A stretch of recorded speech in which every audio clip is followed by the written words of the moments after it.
Leading Britain's conversation. Cross Question with Iain Dale. Hello, a very good evening and welcome to Cross Question, the LBC's political panel debate show. As well as listening to us on the radio, you can watch us on Global Player and on LBC's YouTube, Facebook and Twitter feeds. If you'd like to take part in the show and ask our panel a question, all you have to do is pick up the phone and dial 0345 6060 973. The lines are open now. All previous episodes of the programme are on the Cross Question podcast feed and the show will appear there before midnight. Well, it's time to introduce our panel in the studio with me in Westminster, and socially distanced are the Secretary of State for Northern Ireland and Conservative MP for Great Yarmouth, Brandon Lewis, the Shadow Policing Minister and Labour MP for Croydon Central, Sarah Jones, and from our Leicester Square studio, the comedian Geoff Norcott, and joining us via Skype from the House of Commons is the Lib Dem Health spokesperson Munira Wilson, who's also MP for Twickenham. Welcome to you all. Let's get to our first question, and it is from Carmel in Greenwich. Carmel, what would you like to ask our panel? Good evening, Iain. Yes, I just would like to simply ask, while we are all living in this pandemic and many people are under financial hardship, do the panel think that every social child should receive a free meal? Munira Wilson, let's start with you on this. Obviously, the vote has taken place in the House of Commons this evening. The government won with a majority of 61. I imagine that you voted with the Labour Party on this. Where do you think this is going to head from here? And what about Carmel's point? Well, lots of people are experiencing financial hardship. Well, yes, we did vote with the Labour Party this evening, and I think it's morally indefensible that in the United Kingdom in 2020 there are children going to bed hungry at night. We are in, as many people keep saying, an unprecedented situation in this pandemic. I think to extend the equivalent of free school meals during the holiday to every child, so that those parents who are normally eligible, their kids are eligible for free school meals, spending an extra 30, 40 quid a week is quite difficult for them. I think it's a small ask in the grand scheme of things when we look at the billions upon billions that the government has rightly had to pump into the economy and to help support jobs and businesses. I don't think children should be going to bed hungry at night. And I voted, as did my Liberal Democrat colleagues, with the Labour Party, and I really hope that we will see a change of heart from this government. Liberal Democrat Education Secretary in Wales already committed to extending free school meals during the holidays until Easter next year, and I very much hope England will follow suit, and the Scots have already done so. How much would it cost, though? How much would it cost the taxpayer to keep free school meals going until, say, the Easter holidays? So I think it was costed, when it was proposed for the summer holidays, it was costed at about 120 million over the summer holidays, which is 6 weeks. So if you consider that we've got 2 half-term holidays, Christmas and Easter holidays, that is about 6 weeks again. So I'm assuming it would be around about that figure, but I haven't seen the latest costings. Well, I think it's actually £157 million that it would cost to do that. Brandon Lewis, £157 million, given you've spent £190 billion so far, that's a drop in the ocean. Why take the political flak for this when it surely would be the right thing to do to offer free school meals? Well, I think, first of all, it's one of those things to be clear about. Free school meals are there. This is actually about what happens in the break time in the schools where people are not at school. We're in a different place to what we were earlier in the year, when obviously we had closed schools. Schools couldn't function. We're now back into a period where 99%, I think, of children in schools are back in school and schools are open.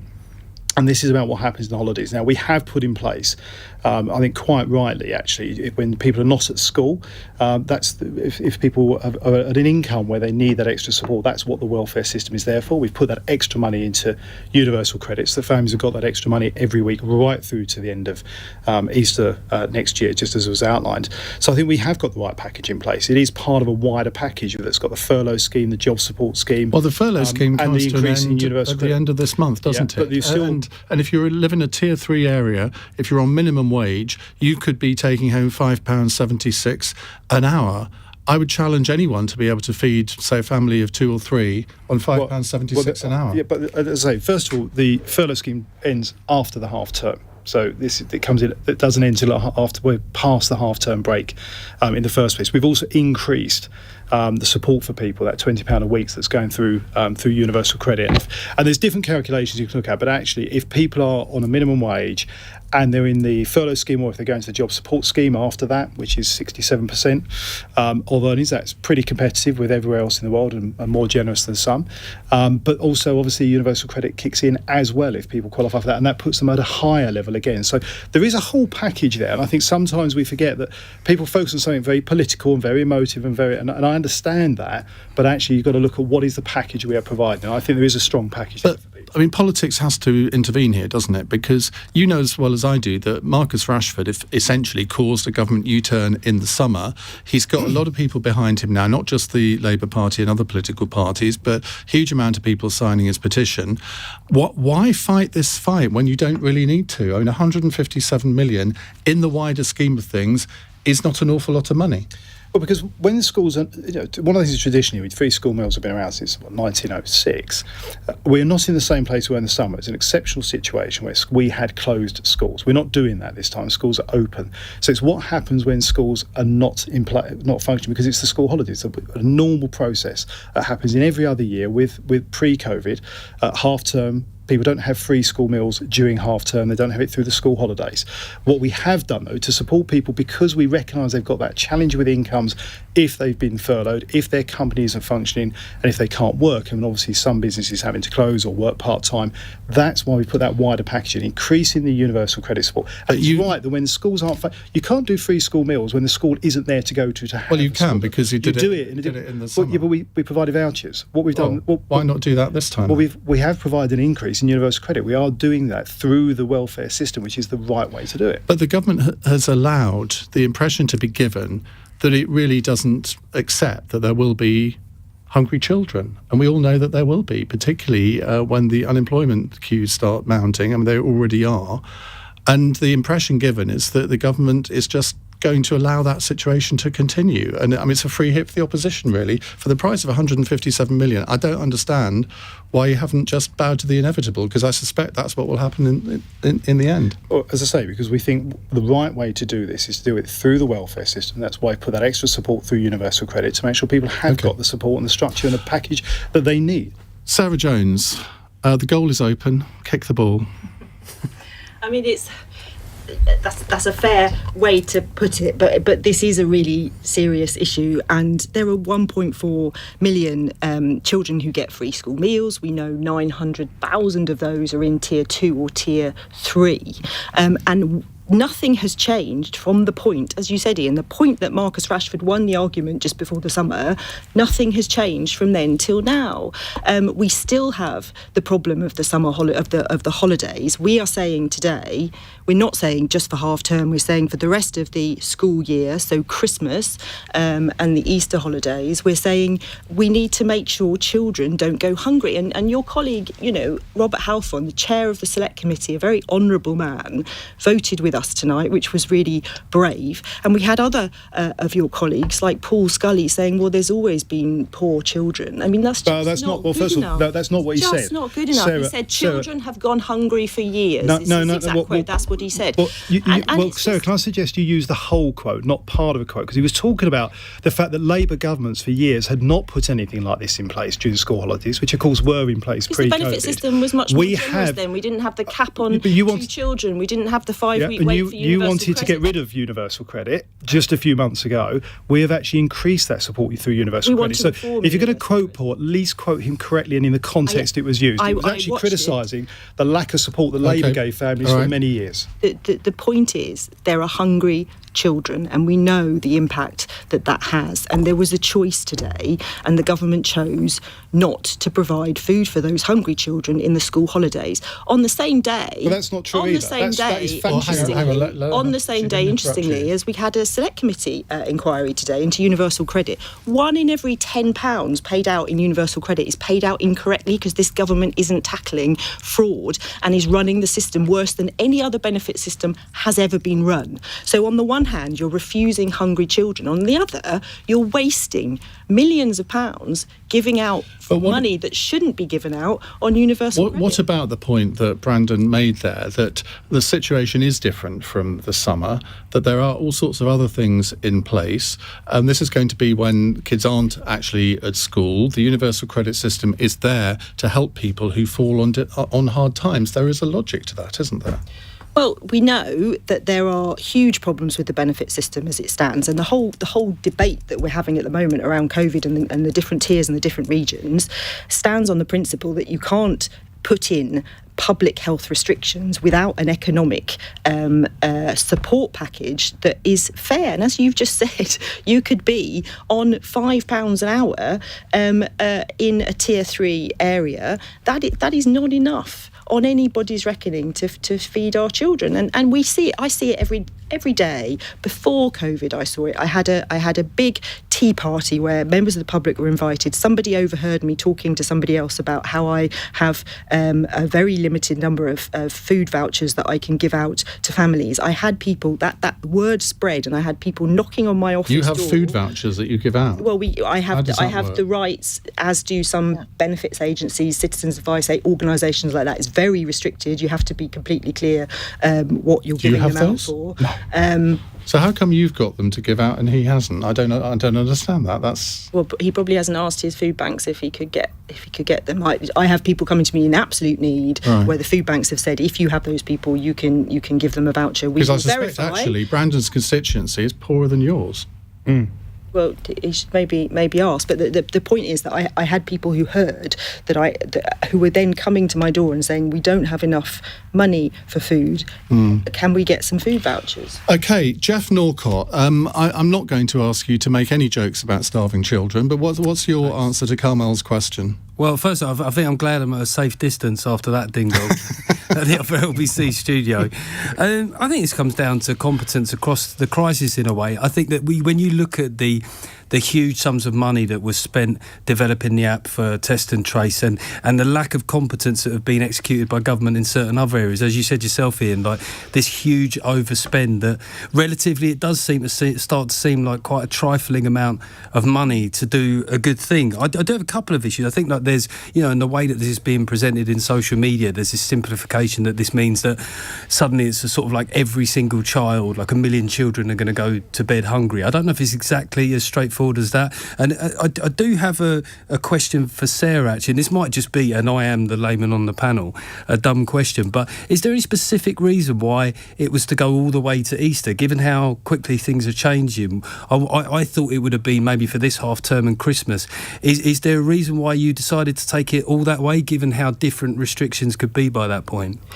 It is for half term and Christmas, you're right. So up to the end, what Kate Green, who's our Shadow Secretary of State, said today is to take it to the end of the school year makes sense, because we don't. I mean, you look at what's happened in terms of tier 2 and the months that people have been in that, and you look at what we're going into in terms of tier 3 and having no idea when we're going to come out of that. There's no timescale, so we need a bit of certainty for that period. We're not saying forever. But there will be a lot of people who say, well, this should be forever. If there are starving children, they should be catered for after COVID as well. Well, in the long term, I mean, we said originally that we should look at universal credit and try and make it fair, and there are things about the system that we think are unfair, like the cap on 2 children, the limit on the benefits that you can get. So there's certainly longer term things you need to do. Munira, you wanted to come back. Oh, well, I was just largely to agree with some of what Sarah has said, but also just to respond to some of what Brandon was saying. The fact is, unemployment is going up, even in a wealthy constituency like Twickenham. I know that over the course of the pandemic, the number of people unemployed in my constituency has doubled, and that's only going to increase. And we're in the difficult situation, being a London constituency of tier 2, where there's no additional support, financial support that is available in tier 3. So I've got people losing their jobs, businesses going under, there are going to be more and more children. I think that having the safety net for this to run up through to past the Easter holidays takes into account the fact that I think we'll only be seeing unemployment figures going up and more children in need. And I just think it's the right thing to do. As Geoff said, we spent billions on a test and trace system which is struggling. We've spent millions on an app that's struggled to get off the ground, and there's been all sorts of dodgy contracts around PPE. This is the morally right thing to do when we've got children struggling. Carmel in Greenwich, what do you make of what you've heard? I just feel that there's a little bit of ducking and diving going on. At the end of the day, I won't, name names here, but, Marcus Rashford was very successful in his campaign with the Fair Share for poverty and, for the food waste charity, raising the money for the school meals. Why this was rejected today is just beyond me. I think it's very sad. Okay. We're getting deeper into the pandemic. There's a lot more depression, financial insecurity, suicides, and, it would have parents out if children were given school meals. It would take a little bit of the huge pressure we're all under at the moment off them. Okay. BBC. 8:20. If you've just tuned in, we have Brandon Lewis, the Secretary of State for Northern Ireland, with us. We have Sarah Jones, the Shadow Policing Minister, Munira Wilson, who speaks on health for the Liberal Democrats, and the comedian Geoff Norcott. Our next question is from Eric in Manchester. Not a surprise that we've got a call from Manchester. It has to be said this of all weeks. Eric, go ahead. What's your question, please? Good evening, panel. Did the government do the right thing putting Greater Manchester into Tier 3 without agreeing a financial package? Well, Brandon Lewis, I think we can assume that your answer is yes to that. Otherwise, we do have a story on our hands. Obviously, there's been a lot of toing and froing in the negotiations with Andy Burnham. He's being painted by the government as the bogeyman in this. Is that really fair? Yeah, well, yeah. I think. I mean, whether I wouldn't describe anybody as a bogeyman myself, but what I would say is, I think going back to Eric's question about agreeing an economic package first, there is an economic package for Manchester. We were looking to do even more on top of the money that's already going in that's pledged, on top of 22 million. First of all, well, yes, there's 60 million. The argument, but Andy wants 65, but that's on top of over, I think it's something 1.1 billion that's already gone into the Greater Manchester area as part of the COVID support package, and on top of the 22 million that's going in for the vulnerable people and for enforcement and things like that. But the 60 million is still there. So well, it is. But do you accept that the explanation of this yesterday, was it the day before, by Boris Johnson was, shall we say, not as it might have been, in that he seemed to give the impression that it was the 22 million only, and it was only after he'd spoken that Downing Street clarified that the 60 million was still on the table. I mean, that's a bit of a shambolic communication strategy, isn't it? Well, the difference is, well, no, it's not. I think it's the PM was just being clear about the facts. The 22 million is there and is going to Manchester for enforcement of vulnerable people. What we're saying is the 60 million is still on the table. Andy Burnham has chosen not to walk away, not get involved in that. So we're saying to the leaders of those Manchester councils, let's work together and put that 60 million to good use for the people of Manchester. So that those conversations will hopefully go on in a positive way. And that's on top of course, the furlough schemes, the job support scheme and everything else that's in place. But what we're talking about is a dispute over £5 million. I mean, it's two bald men fighting over a comb, isn't it, really? I mean, look, £5 million when you look at the numbers, when you look at the numbers and you look at the number of people in hospital in Manchester, I actually can't work out why Andy Burnham didn't want to move up a tier days and days and days ago, regardless of a financial package. This is about the health of people in that community. And I cannot work out why he has not gone into that higher tier at an earlier stage, regardless of any financial package. As it happens, there's a very, very big and generous financial package there as part of the package we're putting in place for areas that need that support, as we have done throughout the pandemic. Sarah Jones, there is a lot of politics going on here, and whatever you accuse the government of, you could equally accuse Andy Burnham of playing a bit of politics here, and Boris Johnson effectively accused him of risking lives yesterday. I mean, you look at the facts, and if they had gone into Tier 3 maybe 5 days ago, that could have saved lives. Well, I think I saw Geoff tweeted earlier that everyone's playing politics now, and I can see that point of view. I absolutely can, but I think what you have to look at is how utterly shambolic the system is at the moment, and the government is pitting one area against another, briefing all kinds of different things. How is it doing that, though? Because what the government is saying is that Greater Manchester should be treated exactly the same way as other areas, and if they were more generous with Greater Manchester, then people on Merseyside and in Lancashire would have a equal right to be upset. Well, I think that you put your finger on it, because this is really interesting, because actually, is there a formula that the government's using? Because if there is, why are they having all these protracted negotiations with everybody? Because we know there's an £8 per head kind of figure that's being used for the track and trace and for local enforcement. There seems to be a kind of around £20 per head package for business. So if the government have got a formula, tell us what it is, and we can understand it, and we can all sort of have a sensible conversation about it. If there isn't, surely you've got to listen to the local leaders who kind of know what's going on in their area. And I think that the main point here is what I said earlier. You can't have public health restrictions without an economic package. The two are completely interlinked. And at the moment, what we had earlier was the Prime Minister saying, when you look at universal credit and their new job support scheme, everybody will be on 80%.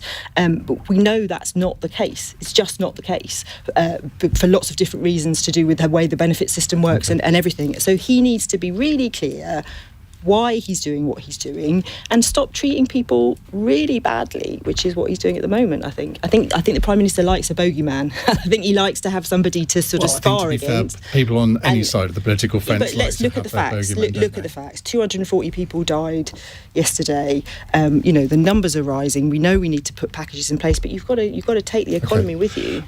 Geoff Norcott, you've, as Sarah says, you've been tweeting about this today. What do you make of these political rows?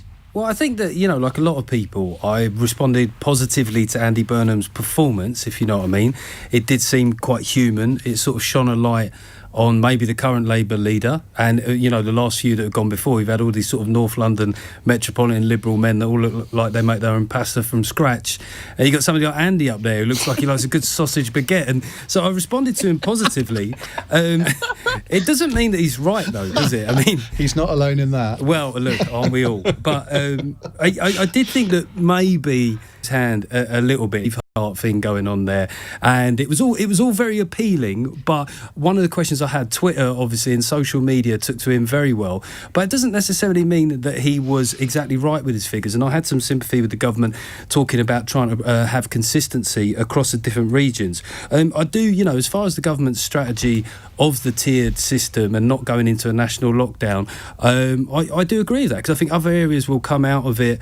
If Manchester comes out and Bristol's going in, why should Manchester say lockdown if their numbers had fallen below a level? But then it also begs a question, going back to the caller's original question of should Manchester be in any kind of tier? And there is a viewpoint out there of people like myself who are, certainly lockdown sceptic, that certainly to my knowledge, none of the parties represent is about scepticism against lockdown in general. I mean, Munira, the Liberal Democrats, Ed Vaizey, your leader made a point.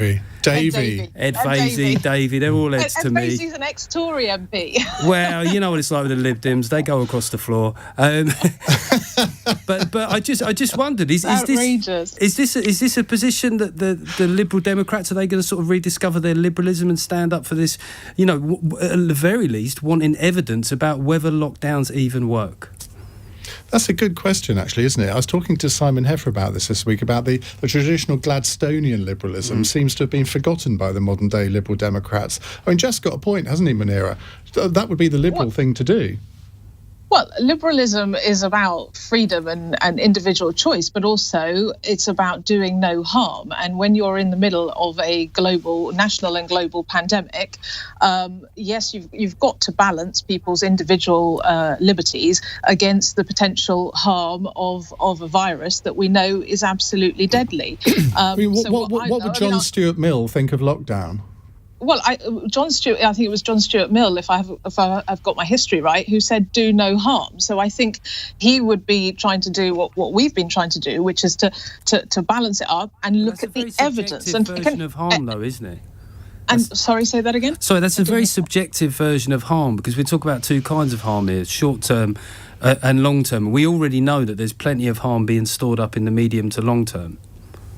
Yeah, and that's a tricky balance that's got to be struck. But at the end of the day, if we're going to be losing thousands of lives, if we don't have further restrictions in place, then that is a terrible harm. And what I would say, actually, is we all made immense personal, financial, and indeed, as you suggest, Geoff, health sacrifices in having an extended national lockdown, which got the transmission rates down, got R down below 1, and the numbers were looking much more positive through the summer.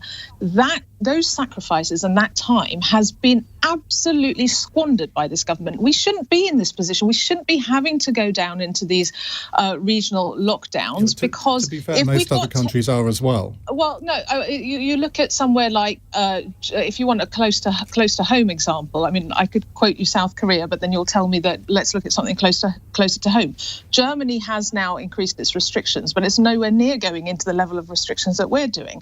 Why is that? France, Holland, Belgium, they are. I know, but I've Spain. given you an example, Ian, Germany, or indeed, if you want one further afield, South Korea, where the numbers are tiny. Okay, but what's your answer to Eric's question? Should Manchester be in Tier 3 without an agreement from the local government leaders? Well, I think Andy was clearly trying to do his job in standing up for the people of Greater Manchester. I think for the government to force the point over 5 million, which, as you've made the point very strongly, Ian, in the grand scheme of things, is not a huge amount, but actually to people in deprived communities in Greater Manchester, actually it could mean the difference between putting food on the table. What's your answer to the question? I mean, it's the third time now. What's your answer to Eric's question? Well, no, I think they should have continued to try discussing to try and get an agreement whereby there was. So you think it's wrong? You think it's wrong for the government to have introduced Tier 3 in Manchester without the agreement? Well, it was clear that they needed some restrictions, but I think they should have continued to discuss to get local leaders on board, because I think the problem is, one of the biggest problems we've got, apart from the fact that test, trace and isolate isn't working, which is what you need to keep the virus down, is a loss of public trust. You keep avoiding the question. Eric's question is quite simple. Is it right that the government have introduced Tier 3 in Manchester without agreeing an economic package with Manchester first? You keep avoiding that question. I'm not avoiding that question. I'm saying that it's quite clear from the numbers. Well, it was quite clear from the numbers that they need the restrictions. I think they should have tried to get an agment. I know what you think they should have done, but should they have been able to impose this? Because Brandon's point will be, well, if they hadn't done that, it puts lives at risk. I'm just trying to find out whether you think that they have been right to do it in the first place. Well, I will say it again. I don't think either side should have walked away from the table. I think for 5 million, I think they could have reached an agreement in the next day or so, given that there'd already been significant movement. Well, I've tried my best. Eric in Manchester, what's your response to what you've heard? Well, I have sympathy with what Geoff was saying about lockdown potentially not being the best option. And to be honest, at the minute, it just seems like the only option, and nobody wants it to happen. But we do not have a decent test, trace and isolate system. Exactly. And Absolutely. That is entirely the fault of the government. And then they have the nerve to go to Greater Manchester and treat the situation like it's a game. When Andy Burnham says he wants 65 million quid, he's not trying to buy a second-hand car. He's saying that that's the minimum that he can accept to avoid job losses, avoid homelessness, avoid loss of lives, and you come back with 60 million? What is that? Is that a joke? I mean, the Treasury have made it clear that there's plenty of money to go around, and yet you've decided to... I'm not sure the Treasury has ever in the history of the Treasury ever said anything like that, Eric, to be fair. But Brandon, just fine in 30 seconds, 5 million, is it really worth the political candle? Again, it's a bit like the free school meals. You're arguing over a piffling sum of money. Well, I'm afraid I would just literally reverse the point. First of all, Greater Manchester, as I say, through the pandemic is now getting on for about 1.5 billion worth of support. So it says huge support.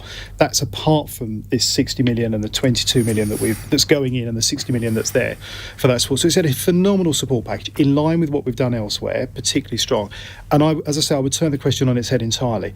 Why would Andy Burnham put people's health at risk by not going to Tier 3 to do that lockdown work, to do everything we can? Iain Dale on LBC. Text 84850. 8:37 on LBC, you're listening to Cross Question. We have with us Brandon Lewis, Sarah Jones, Geoff Norcott and Munira Wilson. One of our panel is going to really like this next question. The other three possibly are not. Susan is in Plymouth. Hello, Susan. Hello, good evening, panel. Good evening. My question... Sorry, my question is, how do you feel about the death of comedy, and will it ever recover when everything is sterile and we are losing the right to offend? And we are seeing an anti-white narrative with the likes of Sophie and Nish Kumar. Right. I'm going to go to Geoff Norcott first for obvious reasons, that it will give the other three a little bit of time to prepare their answers. I think I'd have liked a bit of time, Ian, with that one. Whoa, ambush. Look, I mean, the joke that you're talking about with Sophie Duker there, the thing about being a comedian is, first of all... Just explain that, because I'm not familiar with I don't want to misquote the joke, but the joke was... maybe Munira's shaking her head. Maybe you shouldn't say it on air. I don't know. Well, now, see, the thing with comedians, now I want to say it. But there was shaking my head because I don't know what you're talking about either. Okay, so on the explanation. Okay, on Frankie Boyle's New World Order, there was they were discussing the issue of race, and Sophie made a passing jokey reference to killing Whitey. Right, I think it was clearly a joke. And the thing is, when you're a comic, first and foremost, I'm a comic before I'm anything politically left or right. So I'm always going to defend the right for any comedian to make any joke. The issue of whether producers, editors, whether or not it makes the final show, because obviously these shows are often recorded over an hour and a half or 2 hours, is another thing. And trust me, I've been saved from a couple of controversies, doing the MASH report. There's a couple of things I've said on the fly that if they'd have been included in the show might have caused me a little bit of trouble. Could you give us an example, Geoff? Well, the point is I was already saved once, Ian. If I unsaved myself now, it might be a bit counterintuitive. But I think it's all about context. And obviously if the people want to come and see me on tour, then they'll obviously be able to hear those jokes, he said, with a shameless plug. But I think like any comedian who is a comedian in name and soul, is that no subject should be off topic. Maybe what the caller is getting at to a point is that there is a double standard. There are certainly issues where you get the impression that certain subjects, if handled by other people, might have caused more of a controversy. And I think that there's certainly things that get said on the left. Angela Rayner today, in the House of Commons, using the word scum about opposition, allegedly. Allegedly, I think she's apologised for it now, so I think that is. Right. Yeah, I think so. Okay. I think so. But if similar things were said by a Conservative politician on the right, it would probably be held up as a lot more incendiary, perhaps. So it's probably true to say, actually, being honest as I can with the caller, that maybe I do have to walk slightly more of a line. Actually, yeah. What I've got to be sure of is if I'm going to get in trouble, I want it to be worth it, and I want it to be a very good joke. Brandon relates to that one. But, there are subjects, though, which people feel that they can't approach. For example, the whole trans issue, which, I feel that if I dip my toe in that, I'm walking on eggshells. Yeah. For a comedian, that must be even more the case. Well, I've done a gag on the MASH report that sort of referred to trans issues. I've done stuff in my tour show. One thing I would say, and this is one of the shames with lockdown being what it is, it's one of the beauties of live comedy and why it's such an important thing to sustain, and why it's such a good thing that there was funding given to venues, because TV, certainly terrestrial television, is quite tightly marshalled these days. There are a lot of sensitivities these days, but actually club comedy, you go and see a comedian live, it is a visceral and vital experience where often it's a lot more allowable because it's very much in the moment. Munira, how do you feel about the so-called death of comedy? Do you think it can ever recover? Well, as a Liberal, to go back to that point, I defend your right to say what you believe, what you think is funny. But of course, there have to be some boundaries, and there will always be some language, particularly when you're describing protected characteristics, that will offend. And I think people do need to be cognizant of those boundaries. But I still think within that, it is possible to have plenty of comedy, and even if it does cause some offence. I mean, that's partly what makes some of those situations funny. Could I just come back in? Because I think Munira referenced something really important there. You said about protected characteristics. Now, a lot of people won't be aware of that concept. Now, when the BBC took down all the Little Britain episodes, they did leave up quite a few sketches of Vicky Pollard, and there are a lot of people that would think, that is, a character. I'm personally okay with that character, but a lot of people would think that she's an underprivileged white girl from a very working class community, and sometimes that can kind of, when you talk about protected characteristics, that idea of punching down sometimes slips under the radar. I'm tempted to say but let's go to Sarah Jones. Well, I've seen some of Geoff's comedy, and I don't recall you holding back particularly. But did you laugh? Maybe yes, he's funny. Thank goodness for that. And that's the point with comedy, isn't it? You want to be funny, and of course it operates within the frame of the society we're in. So I guess as debates within society shift, so the comedy conversation, if you want, shifts. But I haven't seen a death of comedy at all. And I've been an MP for 3 years, and the number of in the thick of it moments in my life now is enough comedy for me. But who's the funniest person in Parliament? Oh gosh. Is there anybody in Parliament who any of you think that could make a career as a stand-up? I think, some people haven't they? Didn't Geraint Davis do some stand-up comedy? There's a couple who've done some. There was one of the Lib Dem MP, Lembic. Yeah. I think politicians probably become funnier when they step down and are able to say what they... That was just Lembit's act, actually. I always used to think the Labour MP Stephen Pound was really funny. Oh, absolutely. Yes. You're right. And I know he listens to this programme, so he'll be very pleased that you said that. In fact, we must get him on one week. Brandon, death of comedy. Actually, on this, I agree. I've got to say I agree with Sarah, and I'm afraid I disagree slightly with Susan in that I don't think comedy is dead. Who's Susan? Oh, the caller. Sorry, the caller who asked the question. Okay. Yeah. I don't think it's died. I think comedy changes. I think it does change in context of the times we're in. But I think also for all of us, and if you take politicians who can sometimes be at the sharp end of comedy, we have to be thick-skinned, because comedy does, apart from making people laugh, actually, when it's really at its best, it also makes us think about the society we live in and actually what we're doing. So, all power to comedians. What are you offended by? But I'm not particularly, actually. I think if something's funny, it's funny.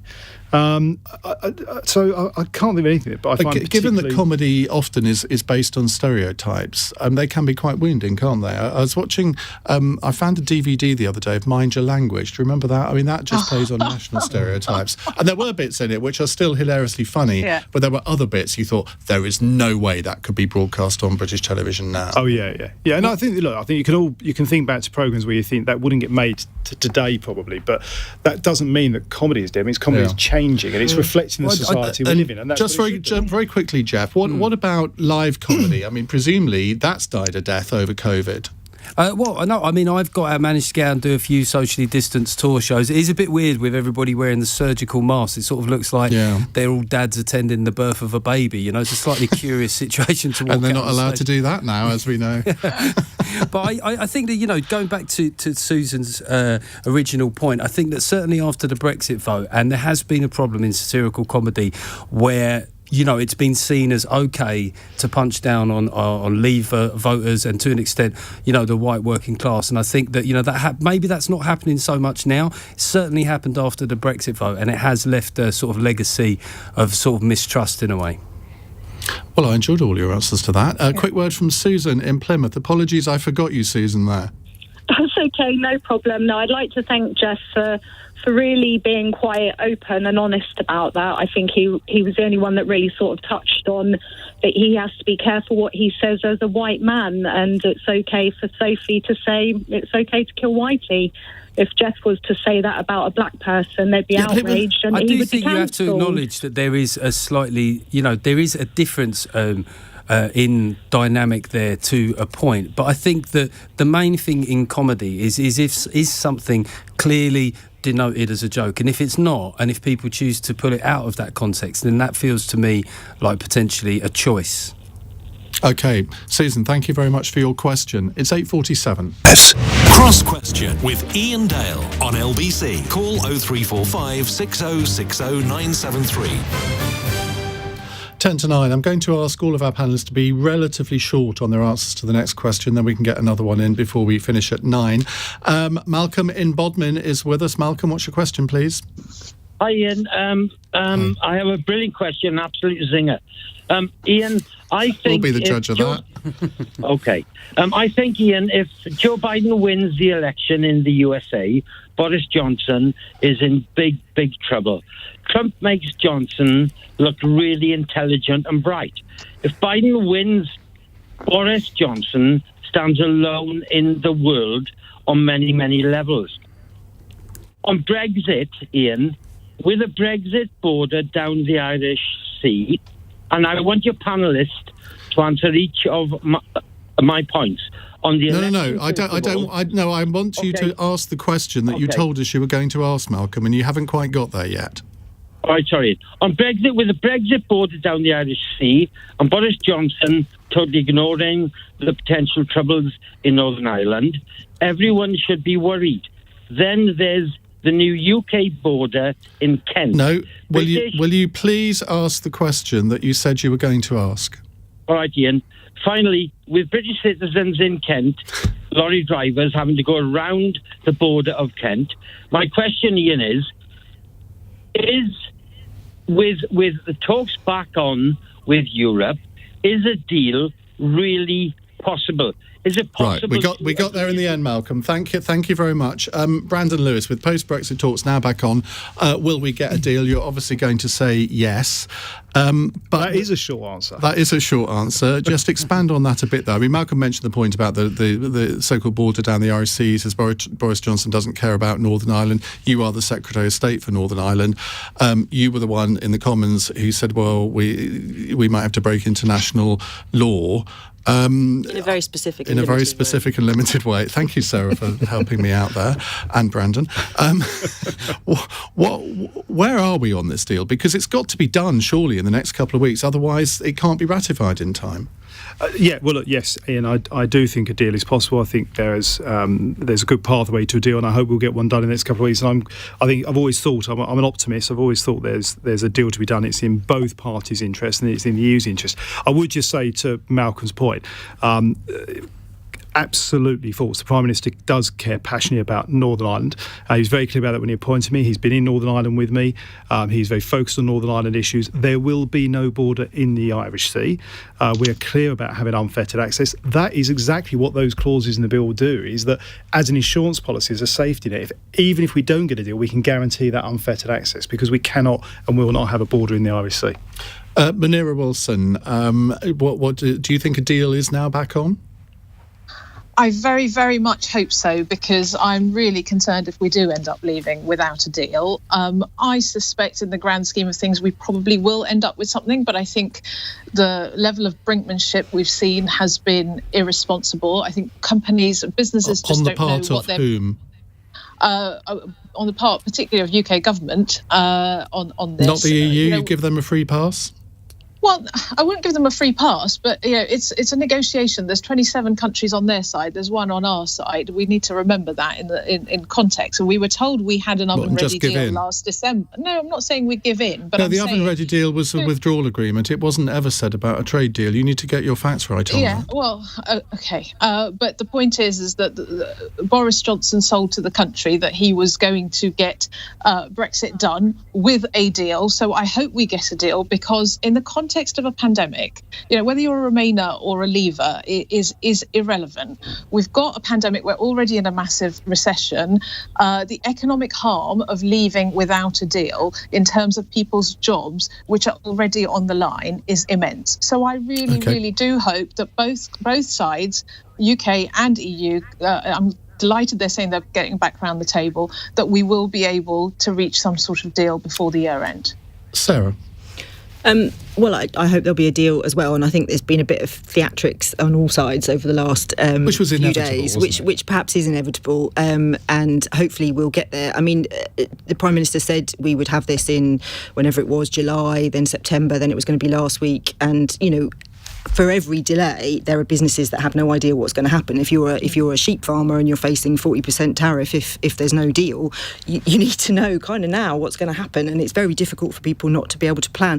The FT, I'll just say, had a good article today with Heinz and Tesla and businesses saying they're really worried about the number of customs agents that are in place, and it smacks a little bit of what happened. Do you remember in the Olympics when we didn't have the security numbers, we didn't have the security guards, G4S hadn't managed to get the numbers. We had to bring in the army because time was so short, and we're in a bit of that kind of situation now. We've only got a few weeks. We need to get this sorted pretty quick. Geoff Norcott, very quickly, if you could. Yeah, I think there'll be a deal, and I'd like to see what all the people who've said that the government were hell-bent on no deal will say when the deal does arrive. Great, thank you very much indeed. Let's go to... I thought we had another question there, but we don't. So let's go to a text from Bradley in Nottingham, who says, students in Nottingham have been fined £40,000 for organising a party, telling police who broke it up that they were spoiling their fun. What's the worst thing you got in trouble for at that age? Brandon? Just trying to remember, probably speeding. And I did get caught, so... not running through a wheat field then? No, maybe cycling through a wheat field is probably... And I tell you what, I have cycled through a wheat field, and it hurts.